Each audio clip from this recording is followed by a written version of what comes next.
حضرت عمر بن خطاب رضی اللہ تعالی عنہ خلافت سنبھالنے کے بعد بیت المال میں آئے تو لوگوں سے پوچھا کہ حضرت ابو بکر صدیق رضی اللہ تعالی عنہ کیا کیا کیا کرتے تھے؟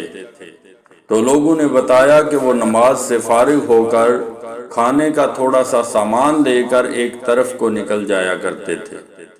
آپ نے پوچھا کہ کہاں جاتے تھے؟ لوگوں نے بتایا کہ یہ نہیں پتا، بس اس طرف کو نکل جاتے تھے۔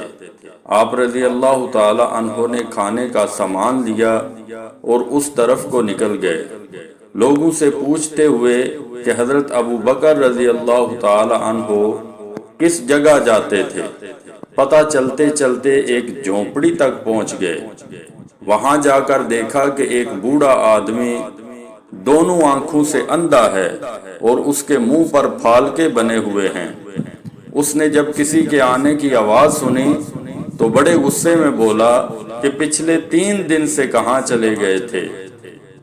آپ رضی اللہ تعالیٰ عنہ خاموش رہے اور اس کو کھانا کھلانا شروع کیا تو اس نے غصے سے کہا کہ کیا بات ہے، ایک تو 3 دن بعد آئے ہو اور کھانا کھلانے کا طریقہ بھی بھول گئے ہو۔ آپ رضی اللہ تعالی عنہ نے جب یہ سنا تو رونے لگے اور اسے بتایا کہ میں عمر ہوں اور وہ جو آپ کو کھانا کھلاتے تھے وہ مسلمانوں کے خلیفہ ابو بکر رضی اللہ تعالی عنہ تھے اور وہ وفات پا چکے ہیں۔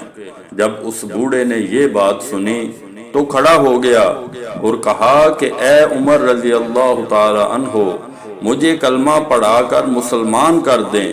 پچھلے 2 سال سے وہ آدمی روز میرے پاس آتا اور کھانا کھلاتا رہا، ایک دن بھی اس نے مجھے نہیں بتایا کہ میں کون ہوں۔